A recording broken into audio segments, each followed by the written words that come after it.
ओम नमो भगवते वासुदेवाय।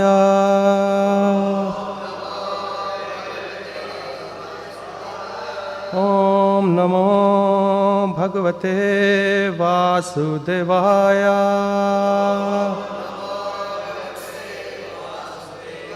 ओम नमो भगवते वासुदेवाय।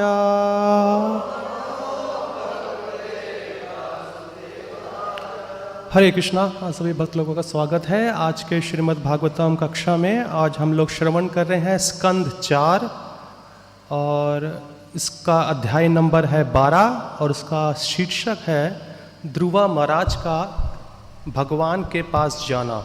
और आज हम लोग श्लोका नंबर लेंगे 37। शांतः समादर्शः शुद्धः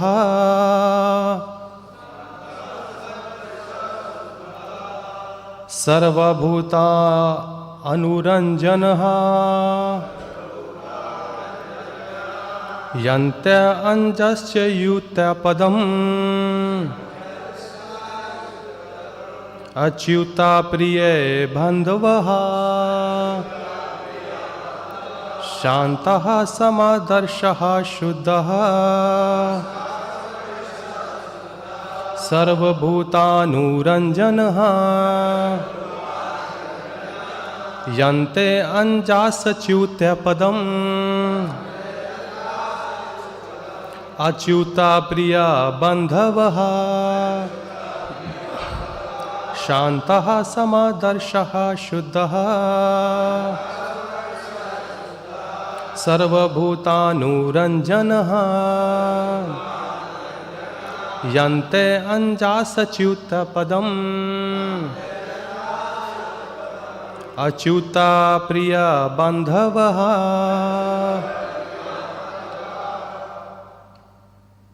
प्रभु शान्तः समादर्शः शुद्धः अनुरंजनः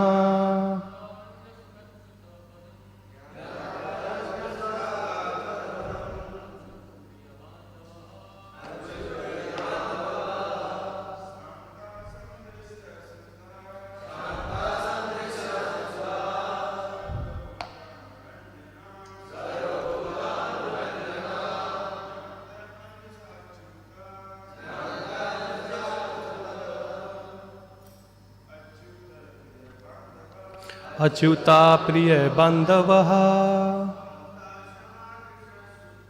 शांता समादर्शः शुद्धः सर्वभूता निरंजनः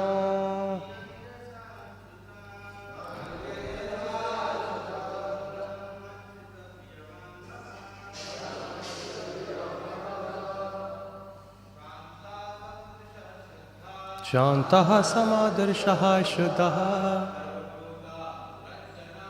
सर्वभूतानुरंजनः यान्ते अंजासच्युत पदम्।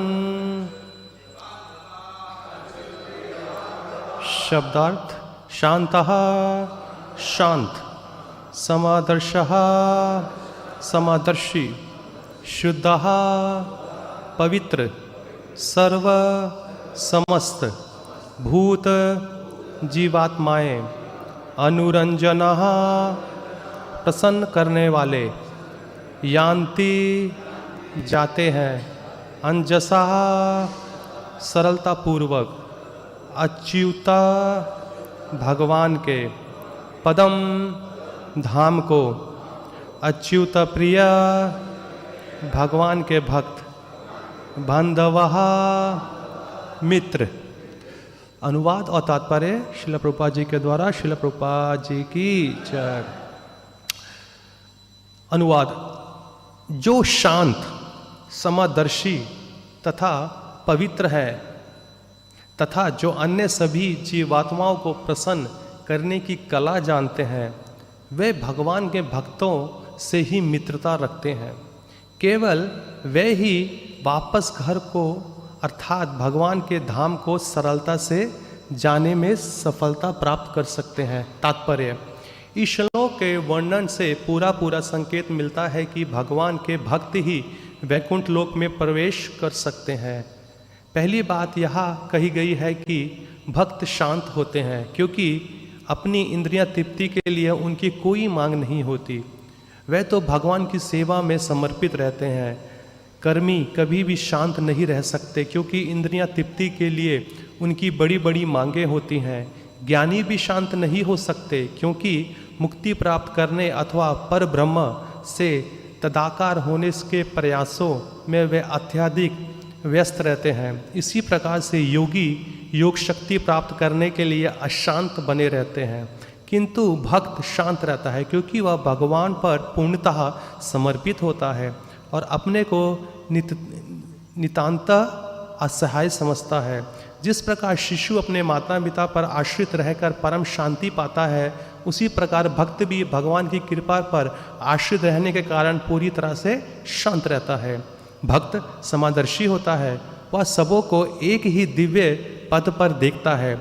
वह जानता है कि यद्यपि अपने पूर्व कर्मों के अनुसार ही बद्ध जीव विशेष शरीर धारण करता है, किंतु वस्तुतः हर जीव परमेश्वर का अंश होता है। भक्त सभी जीवात्माओं को आत्मदृष्टि से देखता है और देहात्म बुद्धि स्तर पर जीव में भेद नहीं पाता।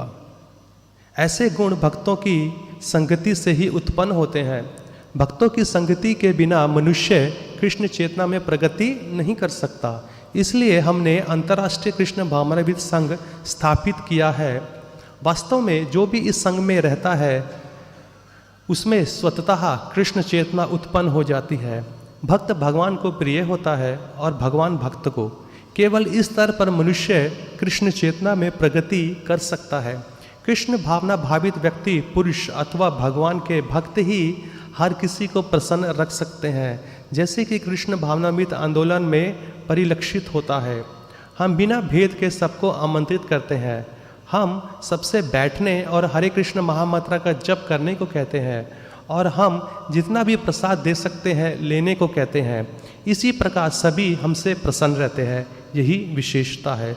सर्वभूतानुरंजना, यहाँ तक शुद्धता का प्रश्न है। भक्तों से अधिक शुद्ध कोई हो ही नहीं सकता। जो भी विष्णु का नाम एक बार भी लेता है तुरंत भीतर बाहर से शुद्ध हो जाता है। यहाँ समेर तपणु डिरिकाक्षम, चूंकि भक्त निरंतर हरे कृष्ण मंत्र जपता रहता है, अंततः भौतिक जगत के कलमकश उसके पास नहीं फटकते। इस प्रकार वह वास्तव में शुद्ध हो जाता है। मुची होया शुचि होया यदि कृष्ण भजे। कहा जाता है कि यदि चमार अथवा चभार कुल के उत्पन्न व्यक्ति भी कृष्ण भक्ति करें तो ब्राह्मण पद शुचि प्राप्त कर सकता है।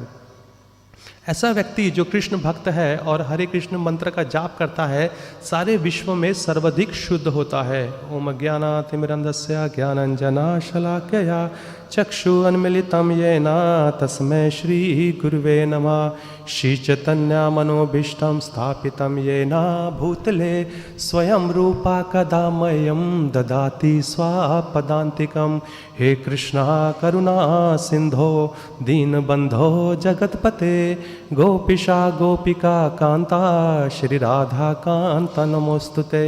तप्त कांचना गौरांगी श्री राधे वृंदावनेश्वरी विश्वभानुसुते देवी प्रणमामि हरिप्रिये। नमो विष्णुपदाय कृष्णपृष्ठाय भूतले श्रीमते भक्ति वेदांता स्वामिनिति नामिने। नमस्ते सरस्वते देवे गौरवाणी प्रचारिणे निर्विशेषा शून्यवादी पश्चाते देशतारिणे। जय श्री कृष्ण चैतन्य प्रभु नित्यानंदा श्री अद्वैता गदाधर शिवासादि श्री गौर भक्तवृंदा। हरे कृष्णा कृष्णा कृष्णा हरे हरे हरे राम राम राम हरे हरे।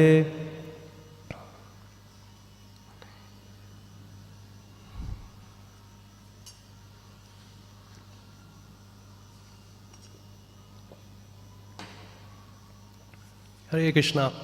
देखिए, ये जो प्रसंग चल रहा है ये किन दो महान आत्माओं के बीच में हो रहा है?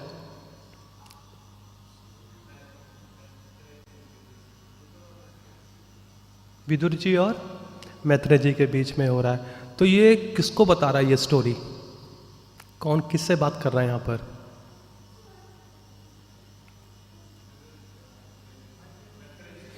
मैत्रेय जी विदुर जी को एक संवाद बता रहे हैं यहाँ पे ध्रुव महाराज का, कि वो किस प्रकार से, अभी हम लोग 12वें अध्याय में है, इसके पीछे जो 2-3 अध्याय थे हम लोगों ने देखे कैसे उत्तनापाद अपने पिताजी से कैसे ध्रुव महाराज अपने पिता उत्तनापाद जी से नाराज होकर उन्होंने ऑस्टेरिटी करी, तपस्या करी, भगवान को देखा, फिर उन्होंने राजकाज संभाला, फिर उनके भाई की मृत्यु हुई, तो कैसे उन्होंने एक अपना भाई वाला कर्तव्य निभाया, वो यक्षस गंधर्वा जो भी थे उन सबको मारा, ठीक है। फिर उनके पिताजी आए, कुबेर जी आए, उन्होंने उनको रोका, ब्रह्मा जी आए, सब लोग आए। इतना कुछ करने के बाद उन्होंने 36,000 साल तक राज्य किया एक धर्म के हिसाब से, जिसको बोला जाता है राज ऋषि।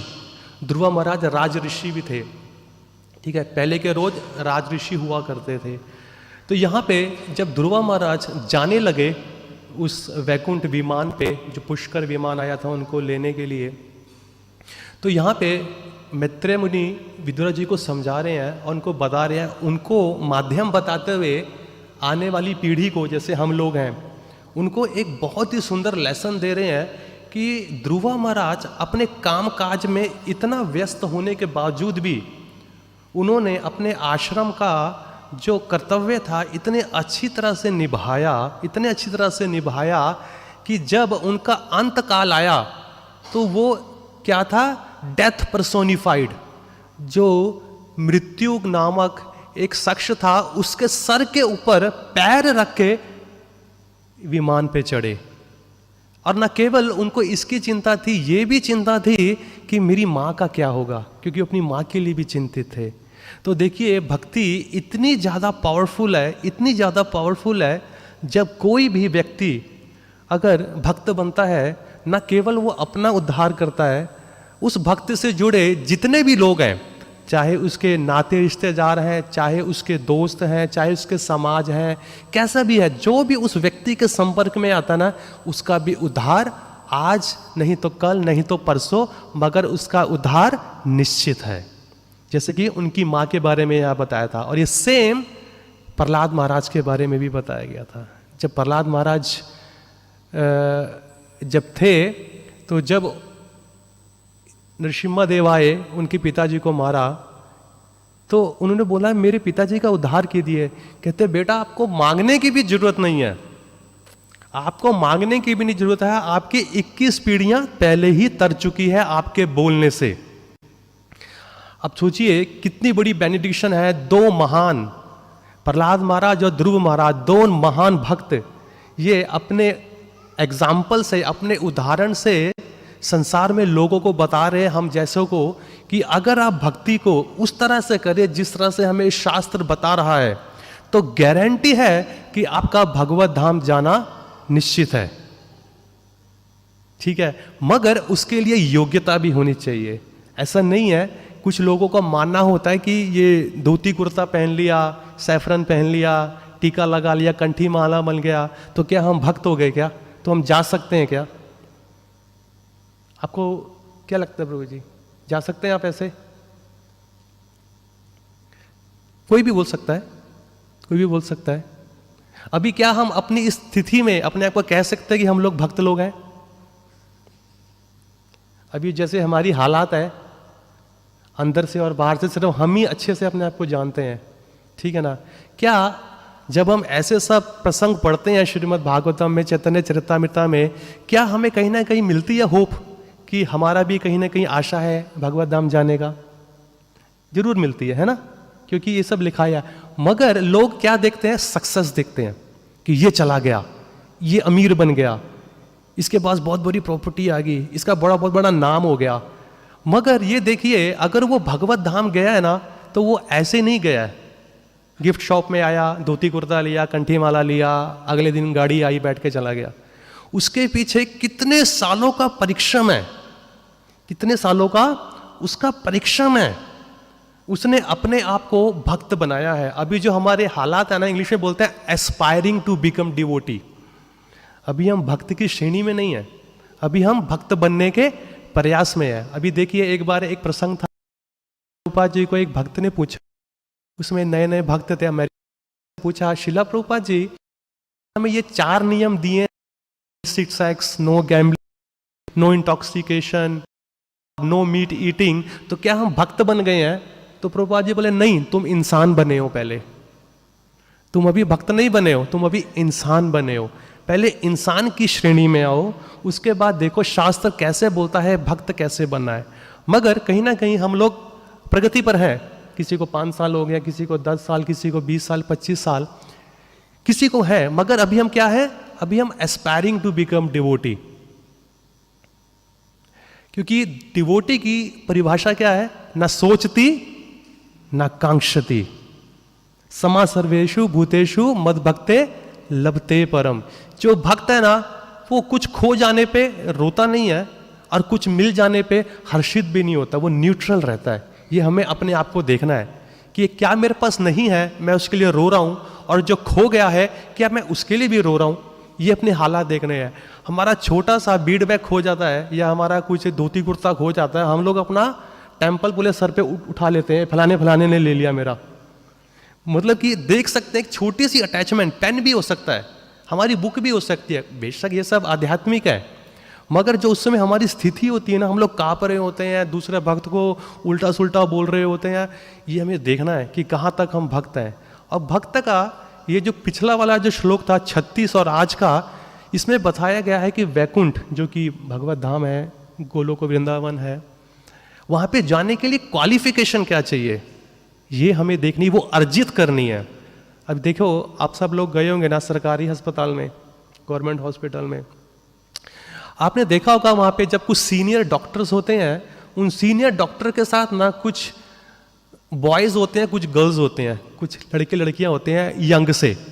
अभी ना उनका क्या बोलते हैं उसको, असेसमेंट चल रही होती है। वो दूसरे दूसरे कॉलेजों से, मान लीजिए कोई डेंटल का है, ठीक है ना, आप कोई डेंटल का है, अभी हम लोग क्या है, अभी हमको नहीं पता किसी के चेहरे पे ये लिखा हुआ है कि ये डॉक्टर है। अभी डॉक्टर की हम लोग पहचान क्या समझते हैं, उसने वाइट कलर का कोट पहना है और गले में आला लगाया है, स्टेथोस्कोप, और पेन लिया, कॉपी लिया, हमको लगता है ये डॉक्टर ही है कि नहीं है, क्योंकि उसने डॉक्टर वाला कोट पहना हुआ है। मगर हम उसको क्या बोलते हैं, डॉक्टर डॉक्टर डॉक्टर करके करते हैं। मगर वो एक्चुअली क्या है, वो अंडर ट्रेनिंग है डॉक्टर बनने के लिए, क्योंकि अभी उनकी असेसमेंट है। अभी वो उनको 5, 6, 7, 8, 10 साल लगेंगे। उन्होंने 2-3 साल थ्योरी करी, अब 1.5-2 साल उनका प्रैक्टिकल है हॉस्पिटल में, उसके बाद उनका एग्जाम है, उसके बाद किसी प्रॉपर किसी डॉक्टर के अंदर, सीनियर डॉक्टर उनका प्रैक्टिस है, तब जाके वो अपने सीनियर डॉक्टर से आशीर्वाद लेंगे, तब वो जाके अपना खुद का प्रैक्टिस कर सकते हैं।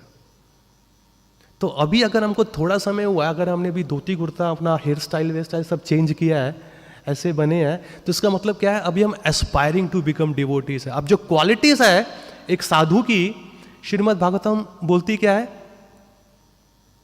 तितिक्षा कारुणिकः सुहृद सर्वदेही नाम अजात शत्रव शांतः साधवा साधु भूषणः। जो एक साधु है ना, साधु के गहने क्या होते हैं। अभी आप लोग देखो भक्त बने हैं, आप लोगों को सिर्फ और हम भक्तों को सिर्फ एक गहना पहनने को अलाउड है, और वो गहना है तुलसी महारानी का, और कोई गहना हमें पहनने को अलाउड नहीं है। मगर इसके साथ एक इनर गहने भी होते हैं, आंतरिक गहने भी होते हैं। कौन कौन सा है? तितिक्षा का क्या मतलब होता है? बहुत ही टॉलरेंट, सहनशील होता है। कारुणिकः दूसरों पे दया करता है, बहुत करुणा करता है उस पे। तितिक्षा कारुणिकः सुहृद सर्वदेह, सुहृद का मतलब क्या होता है? वेल विशर, सबका हितैषी, सब सूरज सर्वदेही ना, जितने भी देहधारी है ना, जितने भी लिविंग एंटिटी है, उसमें ये ह्यूमन जाति नहीं, पेड़ पौधे कीड़ मकोड़े, इन सबको लेते हुए, ठीक है। सूरज सर्वदेही ना, अजात शत्रवा, उसका कोई दुश्मन नहीं होता। साधवा, वो शास्त्र पढ़ता है, साधवा साधु भूषण, ये साधु के आभूषण हैं। इन गहनों को वो पहन के सारा दिन चलता है।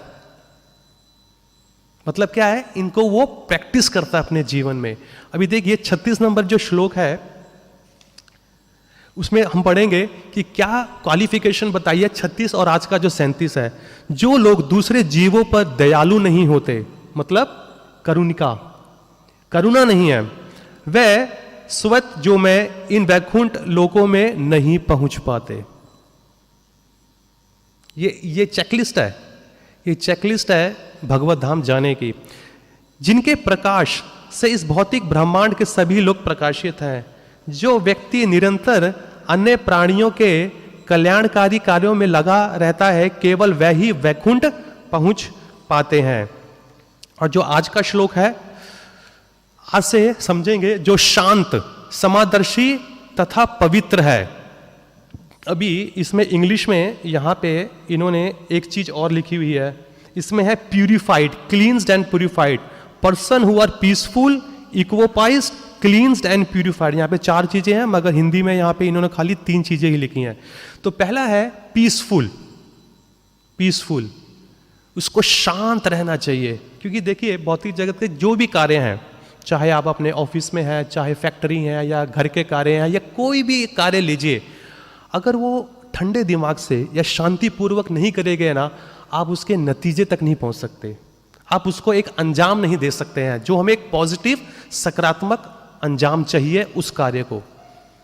जब बताइए, जब एक भौतिक जगत के कार्य को करने के लिए हमें शांति चाहिए, तो क्या आध्यात्मिक जगत के कार्य को शांति नहीं चाहिए? शांति पूर्वक कार्य करना है।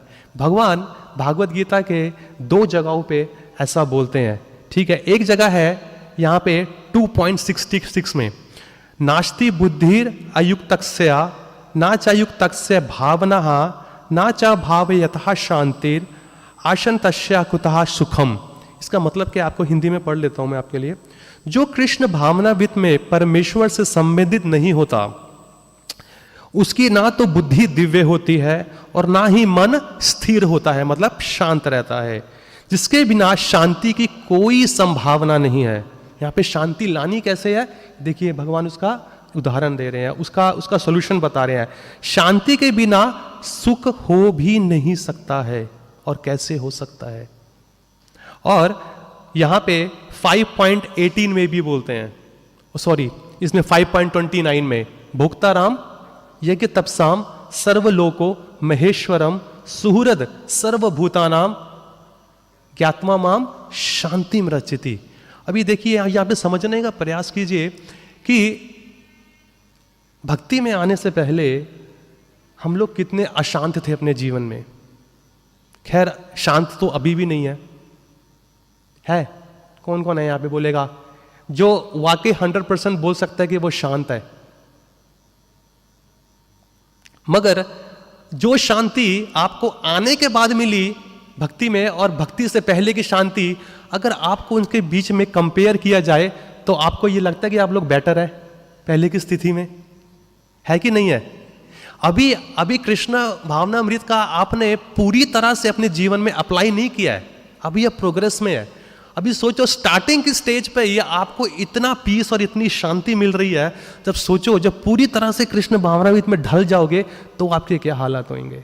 यहाँ पे किस शांति की बात कर रहे हैं? भुक्ताराम, एक तो भगवान को जानना और एक अपनी हैसियत को पहचानना। अपनी हैसियत में क्या है 2.66 में कि अगर हम लोग कृष्ण भावनामृत से कनेक्टेड नहीं है, संपर्क में नहीं है, अगर भक्ति के संपर्क में नहीं है, भक्ति नहीं कर रहे हैं, तो हमारी जो इच्छाएं हैं ना, भौतिक इच्छाएं, वो हमें कहीं भी ले जाके डुबो देगी, वो हमें अशांत करती हैं। इंसान शांत क्यों नहीं रहता है? क्योंकि उसकी जो अनगिनत इच्छाएं हैं ना, भौतिक इच्छाएं, उसकी संतुष्टि नहीं हो पा रही है, उसकी पूर्ति नहीं हो पा रही है।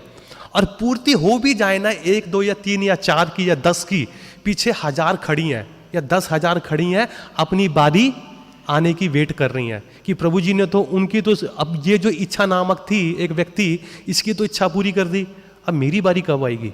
अब उनको पूरे करते करते करते करते इंसान कितना फ्रस्ट्रेट हो जाता है, ये भली भांति वो लोग जानते हैं जो ग्रस्त जीवन में है।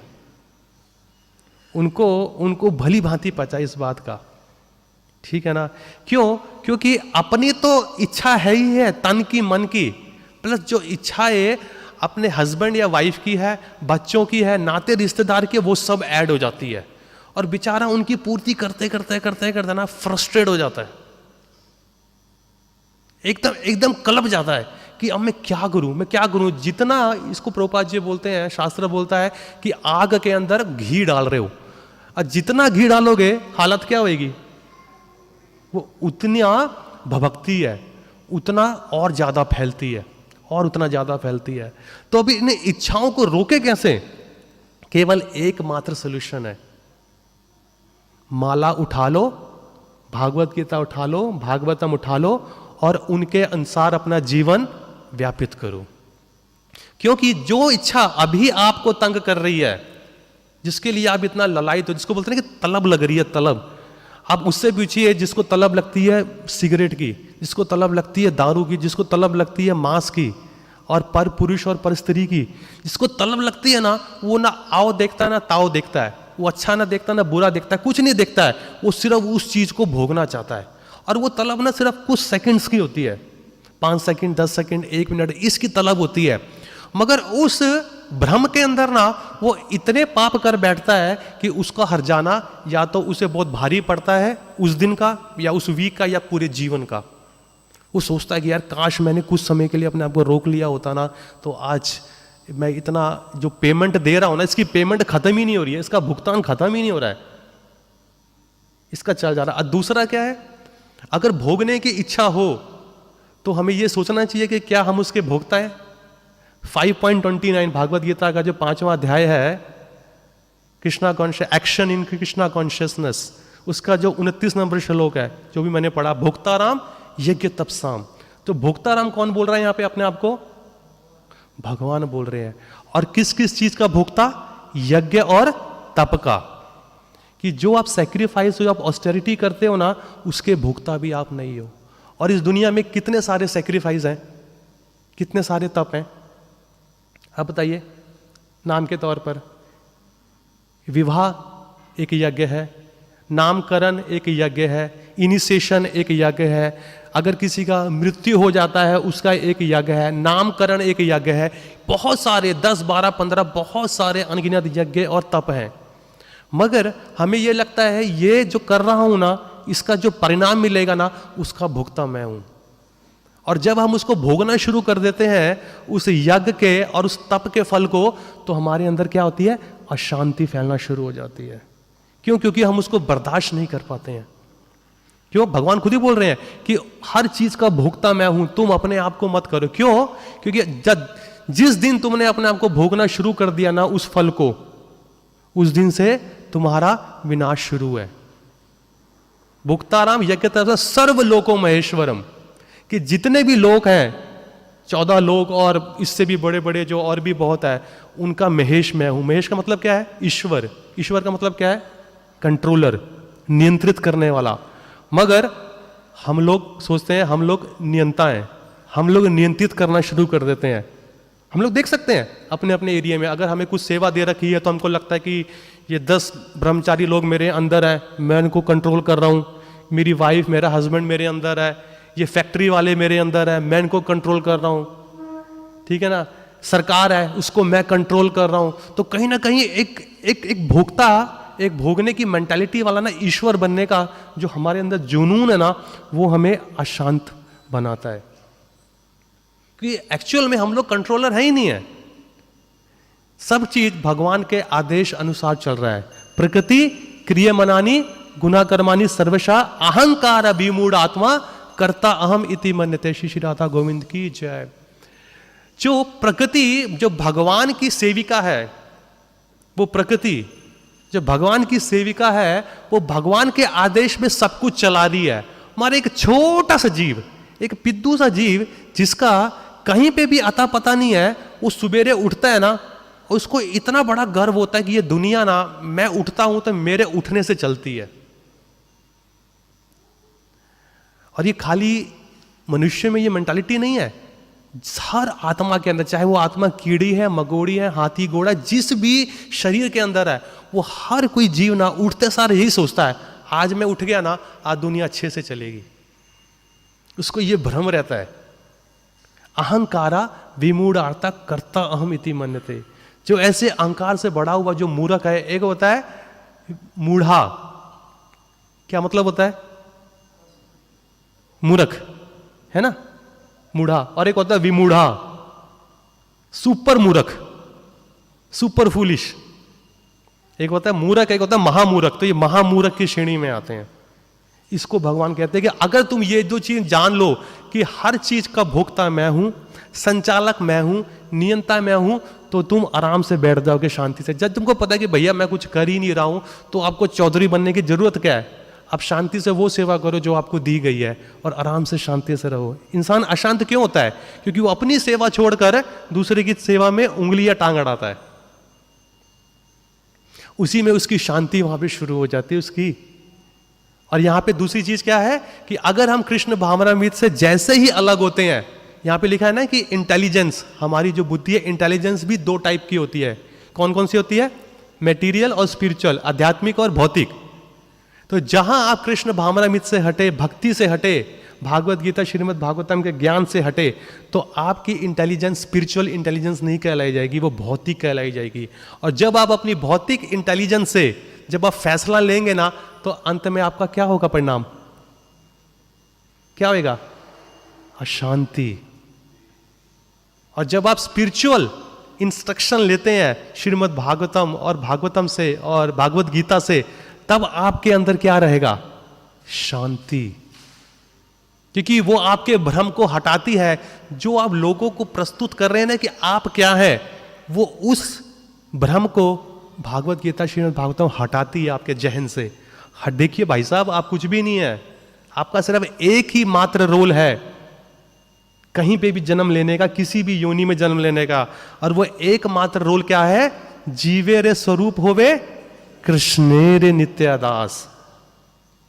क्योंकि भगवान का एक ही आदेश है उसके जीवा को कि बेटा आपका एक ही कर्तव्य है मेरी सेवा करना। मगर हम उनकी सेवा छोड़ के बाकी सबकी सेवा में लगे हुए हैं। कोई भी सेवा हो, सर्वप्रथम अपनी इंद्रियां की है, फिर घर वालों की है, फिर अपनी जाति प्रजाति देश, ऐसे करके हमने अपनी इच्छाएं फैला रखी हैं। क्यों? क्योंकि हमें लगता है कि हम इनकी सेवा करेंगे ना, हमारा नाम बड़ा होगा, लोग हमारी पूजा करेंगे, हरे कृष्णा चैंट को छोड़कर मेरे नाम का चैंट करेंगे, तभी अशांति फैलती है। और दूसरा समदर्शिना। समदर्शिना का मतलब क्या होता है? ये कहां पे ये शब्द आता है भागवत गीता में? 5th चैप्टर का कौन सा नंबर वर्ष है? 19। चलो आप श्लोका बता दो कौन सा है? विद्या विनय संपन्ने ब्राह्मणे गवि हस्तिनी सुनी चैवा सोपाक्य चा पंडिता समदर्शिना। अब ये समदर्शिना भगवान कैसे बता रहे कि तुम कैसे बन सकते हो? जब आप विद्या से संपूर्ण हो, विद्या विनय संपन्न।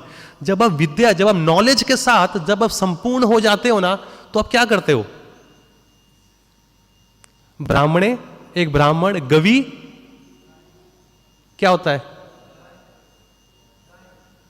लॉयन, गाय, गवि, गवि हस्ती हाथी, और सुनी कुत्ता, और सुनी चैवा, सुनी देखो सुनी चैवा स्वपाक्यचा, स्वपा, स्वपा क्या होता है? Dog eater. स्वपा मतलब जो पचा जाए, जो कुत्ता भी पचा जाए, स्वपाक्यचा।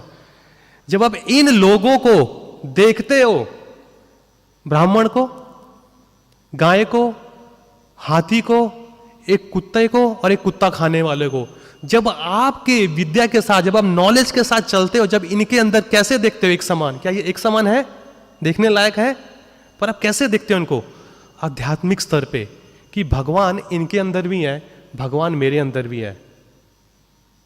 तब आपकी जो दृष्टि है ना, समादर्शना हो जाती है। आप भौतिक स्तर पे रहते हुए उनके साथ उनके जैसा ही व्यवहार करते हो। अभी जैसे शेर है, अब आपको पता है कि शिव जो आत्मा है अपने कर्म के हिसाब से वो शेर की योनि में गई है, ठीक है ना। अब आपको नॉलेज है, मगर क्या ये नॉलेज उसको है? अब जाके उसको बोले ए भाई जादू की जप्पी देना, वो देगा? वो आपकी आखिरी होगी जप्पी, आप उसकी अच्छे से फीस्ट बन जाओगे, है ना। मगर अब क्या है कि आपको नॉलेज है, ये इसके अंदर आत्मा भी है, इसके अंदर परमात्मा भी है। या तो आप उसके लिए कुछ आध्यात्मिक कर सकते हो तो ठीक है, तो नहीं कर सकते तो वो उसके परिणाम के हिसाब से उससे दूरी बना के रखो। तो मतलब क्या है, यहां पे किसी भी जीव का किसी भी प्रकार से उसका बेइज्जती नहीं करना है, उससे द्वेष नहीं करना है, उससे हीन भावना नहीं रखनी है। क्यों? क्योंकि हर कोई अपने अपने कर्म के हिसाब से अपना अपना कर्म भोग रहा है अलग अलग योनि के अंदर। तो हमें हर किसी को उसके लेवल के हिसाब से इज्जत सबको देनी है, मगर ये देखना है कि वो किस योनि के अंदर है, किस स्तर पर है। तो इस करके जो साधु होता है ना, उसकी दृष्टि, जैसे शिला प्रभुपाद जी हैं, अब देखिए जब उनकी शिला प्रभुपाद जी की प्रभुपाद लीला अमृता को अच्छे से पढ़ेंगे, ठीक है, एक ट्रांसीडेंटल डायरी करके है हरीश प्रभु जी की, अब उनको अच्छे से पढ़ेंगे, उनके प्रभुपाद जी के बारे में देखेंगे, तो कितने अधम जीवों को अमेरिका में जाके, जो कि समाज से नकारे जा चुके थे, जिनको उनके अपने घर वाले भी उनको अपना नहीं रहे थे, जिनको ना अच्छे पहनने की समझ है, ना बोलने की समझ है, ना सामाजिक तौर में उठने बैठने की समझ है, उन सबको प्रभुपाद जी ने अपनाया और कृष्ण भावनामृत देख के उनको साधु बनाया।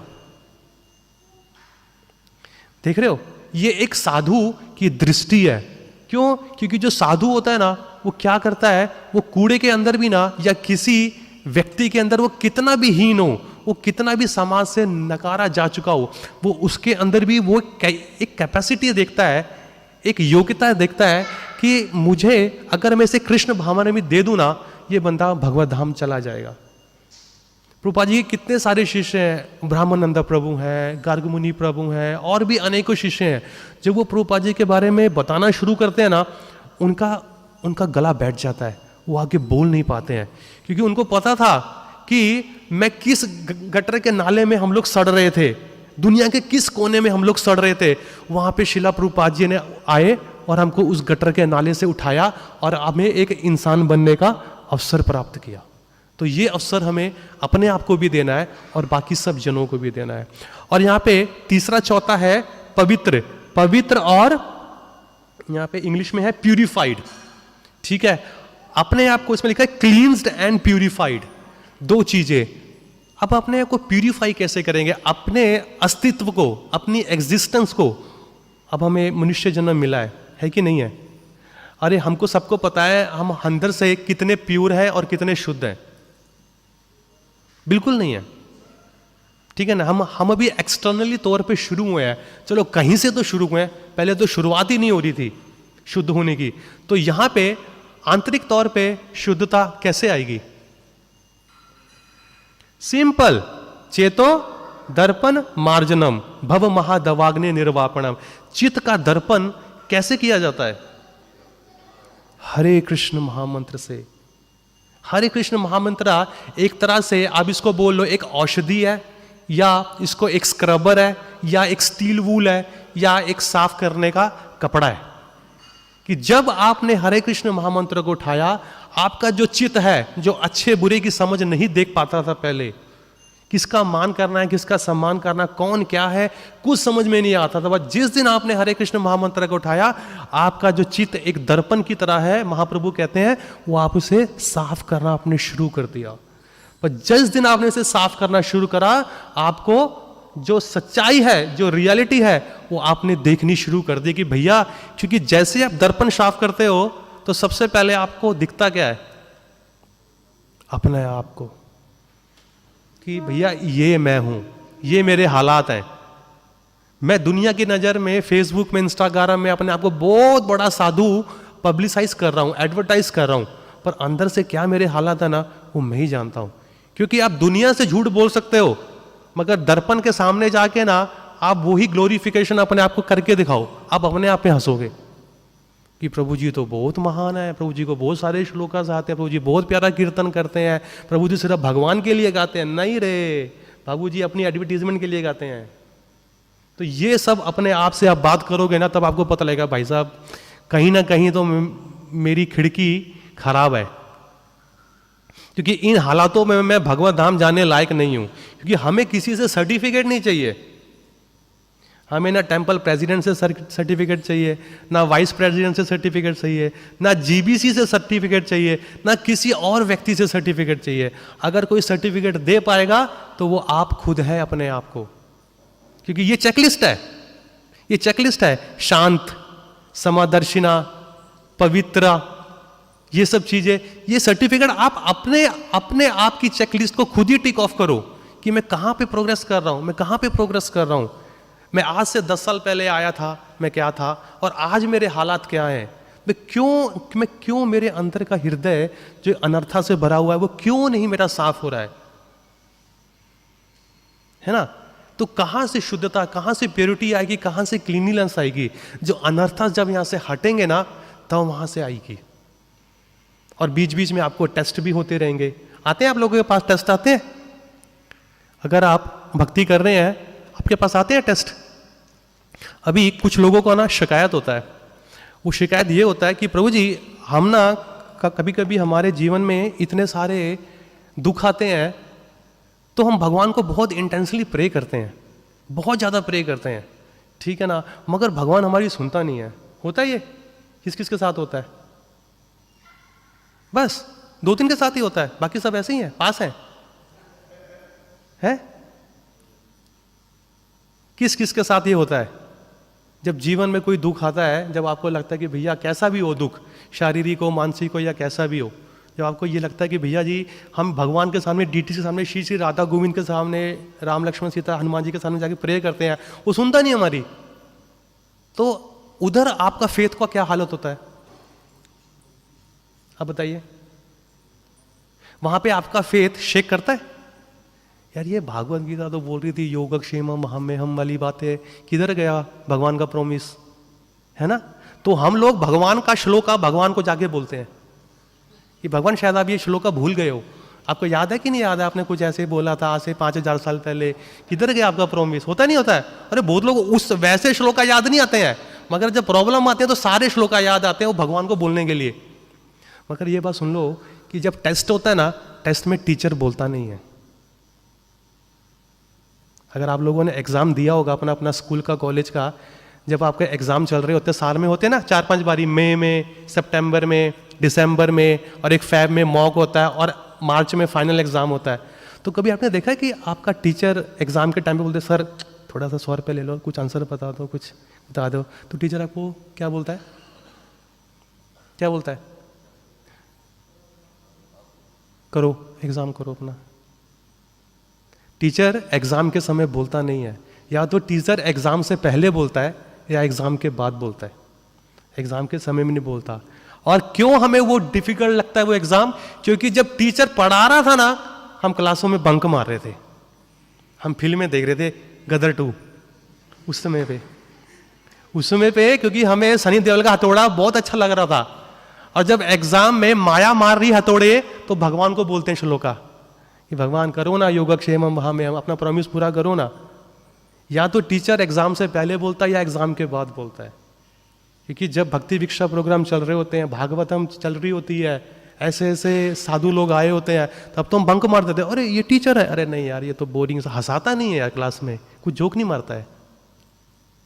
ये सीरियस गेम है, यहाँ आपको हंसाने के लिए नहीं आता है, माया वैसे आपको हंसा रही है और आपके ऊपर हंस भी रही है, ये आपको सीरियस गेम है। तो जिस बच्चों ने हर दिन क्लास में आए हैं और एक भी दिन बंक नहीं मारा है, ठीक है ना, उन बच्चों के हालात देखो, टेस्ट में कैसे खुशी खुशी लिख रहे होते हैं। अबे कितना पढ़ के आया अभी तू, अभी लिखी जा रहा पेपर पे पेपर, इतना मेरा पहला पेज नहीं खत्म हो रहा, तू कह रहा है मैडम एक्स्ट्रा शीट दो है। और ये भक्त देखो इतना मुसीबत है, इतना कुछ हो गया है, ये खुशी खुशी मंदिर में आके माला भी करता है, पैसे भी अपना दान भी देता है, सेवा भी देता है, लोगों को हेल्प भी करता है, प्रचार भी करता है। ये कैसे कर सकता है यार इतने बड़े टेस्ट के अंदर? क्यों? क्योंकि वो हर दिन क्लास के अंदर आया है, उसने हर दिन टीचर को सुना है कि जब बेटा मुसीबत आएगी तो अब ये श्लोक आप ऐसे याद रखना। तो ये वही बच्चे होते हैं जो टेस्ट में फेल होते हैं, जो हर समय अपनी क्लासों में और स्कूलों से बंक मारते हैं। जब आपके जीवन में ऐसा कभी टेस्ट आए तो वो दिन याद रखना जब एक माता जी का, प्रभु जी का फोन आता है, प्रभु जी क्लासेस चल रही हैं सेल्फ रियलाइजेशन की, आप आएंगे? जब नहीं किया था ना तब ये काश यार गया होता वो 7 दिन क्लासेस के अंदर ना, आज मुझे पता होता कि इन मुसीबत में मुझे क्या करना है। चलिए 5-10 मिनट है, अगर किसी बात का कोई प्रश्न है तो मैं प्रयास करूंगा कि उसका उत्तर दे सकूं। जी प्रभु जी, माइक ले लीजिए। माइक है नहीं क्या? रिपेयर में गया हुआ, की जाए ठीक है, बताइए सर, मैं रिपीट कर दूंगा आपका क्वेश्चन ऑनलाइन क्लासेस के लिए। तो नहीं कहा है।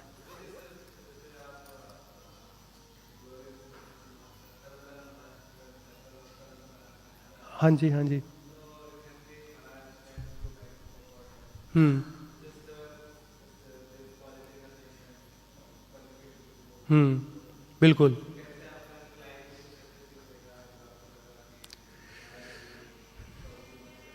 बिल्कुल बिल्कुल। प्रभु जी का प्रश्न है कि मैं कदम कानन महाराज जी का शिष्य हूँ और मैं उनके साथ 7-8 महीने था उनकी सेवा में। पीछे वृंदावन धाम में उन्होंने अभी अपना पार्थिव शरीर त्याग के भगवत धाम गए हैं। तो ये जो आज का जो श्लोक है, ये कैसे मैंने उनके जीवन में देखा है। बिल्कुल प्रभु जी, देखिए, जब पहला अगर लें पीसफुल, शांत, ठीक है ना, तो मैं उनके साथ हर दिन था ऑलमोस्ट। कुछ इधर उधर होगा, 1-2 दिन इधर उधर था। मगर जब उन्होंने अपना ये न्यूज़ संसार में दिया कि मुझे कैंसर है 4 स्टेज का, मैं जाने वाला हूँ, और ऐसे ही जो मेरे जितने भी दिन पड़े हैं, मैं सितंबर में वृंदावन धाम आ रहा हूँ, तो उन्होंने अपने सारे शिष्यों को बुलाया कि आप लोग भी आइए, वहाँ पे हम लोग अपना हरि कथा, हरि भजन, हरि नाम करेंगे। तो हम सब गए। तो महाराज के मुख से जब उन्होंने न्यूज़ दिया और छोड़ दिया, और जिस दिन मैं उनको लेने के लिए एयरपोर्ट गया, और जिस दिन वो समाधि में गए, कि जिस दिन से उनको एयरपोर्ट से उठाया और जिस दिन वो समाधि के अंदर गए, इन पीरियड के अंदर मैंने एक दिन भी ना उनके चेहरे पे ये शिकन नहीं देखी कि उनको मायूसी कि यार मैं शरीर छोड़ने वाला हूं, मुझे कैंसर है। उनको छोड़ के पूरी दुनिया शांत थी, और खाली वो ही एक शांत थे।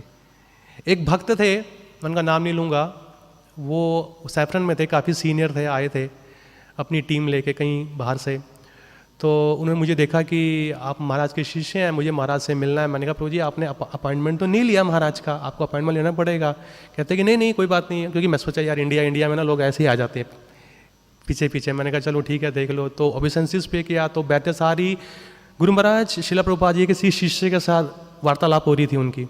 तो प्रभु जी बीच में आए, बोल रहे ओ महाराज I will pray for you कि आपकी जो डेथ है वो शांत रहे। तो महाराज कह रहे I also pray for you कि आपकी भी डेथ शांत रहे। तो मतलब क्या है, महाराज कह रहे ऐसा नहीं कि मैं ही अकेला जा रहा हूँ, आज मैं जा रहा हूँ, कल तुम भी जाओगे। तो वो बंदा शॉक हो गया, कहता है कि उसने सोचा नहीं था कि महाराज ये आंसर भी देंगे। बोला कि महाराज I will pray for your peaceful death. महाराज से I also pray for your peaceful death, है ना। तो उसको शौक हो गया, मतलब कि इनको कोई फर्क ही नहीं पड़ रहा है। महाराज ने जाते जाते ये कंप्लीट सिखाया कि कृष्ण भावनामृत के अंदर वो इतने ज़्यादा खोए हुए थे कि उनको एक्सटर्नली कुछ पता ही नहीं लग रहा है उनके साथ हो क्या रहा है। वो फुली कॉन्शियसनेस थे। और एक चीज़ और थी, अभी देखिए, अभी आपको पता हो कि आप शरीर त्यागने वाले हैं थोड़े टाइम पे, ठीक है ना। और जब महाराज को था तो महाराज ने पता ही क्या किया, शिला प्रभुपाद जी का एक बुक है, श्लोका बुक, इतना मोटा सा। महाराज हर दिन एक नया श्लोका याद करते थे। ऐसे तो उनको सारे श्लोक पता है, महाराज इज वेरी स्कॉलर, ठीक है, मगर उसके बावजूद भी वो नए नए श्लोकास याद करते थे। और मेरे कान में आकर कुछ ना कुछ बोल देते थे कि देखो ये मैंने किया याद, ऐसे करके बोलते रहते। मैं सोचूं यार ये बंदा जाने वाला है, अगर कोई आप में से कोई जाना हो या मैं जाने हुआ हूं, मैं क्या श्लोक याद करूंगा यार। सोचने वाली बात है, मैं क्या श्लोक याद करूं। मुझे पता है कि मैं थोड़े टाइम पे जाने वाला हूं, तो मैं क्यों अपना ऐसे करूं। पर मैंने देखा नहीं, महाराज को कोई फर्क ही नहीं पड़ रहा था। मैंने कहा यार ये महाराज क्या कर रहे हैं, महाराज श्लोक याद कर रहे हैं। महाराज कह रहे हैं no I will tell in my class, I will tell in my class. मतलब उनका अगर आप आखिरी मैसेज सुनोगे ना, तो आखिरी मैसेज उनका यही था कि मैं आप लोगों का इंतजार कर रहा हूं दूसरे छोर पर। हम लोग एक फेस्टिवल मनाएंगे बहुत सारे, आप लोग भी अपना जल्दी जल्दी भक्ति पूरा कीजिए, आइए मैं आप लोगों का इंतजार कर रहा हूं, हम सब मिलके वहां पे फेस्टिवल मनाएंगे। तो मतलब क्या है कि साधु वहां से यहां पर आए हैं, एग्जाम्पल सेट किया as a Brahmachari, as a गृहस्था, as a वानप्रस्था और एज अ सन्यासी। चारों आश्रम महाराज ने परफेक्ट एग्जाम्पल शो करा, और वो एग्जाम्पल सेट करते हुए वो इस धरा से भगवत धाम चले गए जहां से वो आए थे, बिल्कुल शांत स्वभाव। और बाकी सबको प्रॉब्लम हो रही थी उनको छोड़कर। तो ये दे सकते हैं कि कैसे उन्होंने कृष्ण भावनामृत को न केवल लोगों को दिया है, कृष्ण भावनामृत के साथ जिया है। इसे कहते हैं पर्सन भागवता, व्यक्ति भागवता, एक बुक भागवता, एक पर्सन भागवता, वो साक्षात मैंने देखा है वहाँ पर भगवान। और न केवल मैंने देखा है, बाकी जो और भी भक्त लोग थे जिन्होंने उनका संग किया। प्रभुपाद के कितने सारे शिष्य थे, वो आके बोलते थे कि ये वही इंसान है क्या, इसको 4 स्टेज का कैंसर है क्या? मैं कहा 4 स्टेज का कैंसर ऐसे गाता है क्या, नाचता है क्या, ऐसे बोलता है क्या? 4 स्टेज का कैंसर का मतलब बनता क्या कि बेड पर पड़ा हुआ रो रहा है। पर महाराज फुल ऑन कीर्तन चल रहा है, किसी को मालूम ही नहीं पड़ रहा है। वो बोल रहे भैया मेडिकल दोबारा चेक कराओ भी वाकई इनको 4 स्टेज का है कि ऐसे ही हो रही है, उनको डाउट हो रहा है। पर महाराज इंटरनली पेन था, मगर दुनिया में उन्होंने वो शो नहीं किया। क्यों? क्योंकि जो कृष्ण भावनामृत के अंदर जो पूरी तरह लीन है ना, उसको एक्सटर्नली उसके साथ क्या हो रहा है उसको कुछ फर्क ही नहीं पड़ता है। और ये साक्षात हमने 8 महीने देखा है वहां पे। पूरी तरह से अंदर से शुद्ध हो चुके हैं, क्लींस हो चुके हैं, प्यूरिफाई हो चुके हैं और शांत है। और इक्विपाइज क्या है? बिना किसी को देखे समझे, चाहे बच्चा है, लड़का है, लड़की है, बड़ा है, बूढ़ा है, सीनियर कैसे भी है, सबको जाते जाते कृष्ण भावनामृत का संदेश देते जा रहे हैं। उन्होंने अपने आखिरी संदेश में कुछ अलग नहीं बोला, एक ही चीज बोली है कि 4 नियमों का अच्छे से पालन करो, हरे कृष्ण महामंत्र जपो और जो सेवा हो सकती करो और भगवत धाम वापिस आओ। जो प्रभुपाद जी ने बोला वो उन्होंने same as it is repeat किया, कुछ अलग नहीं दिया मैसेज, मगर अपनी रियलाइजेशन के साथ दिया कि जो प्रभुपाद ने बोला है वो मैं जिया हूं और जो मैं जिया हूं मैं आपको दिखा रहा हूं, तो आप भी ऐसा कीजिए और जाइए। ठीक है, किसी और का कोई प्रश्न? चलिए ठीक है। ग्रंथराज श्रीमद् भागवतम की जय, श्रीला प्रभुपाद की जय, निताय गौर प्रेमानंदे।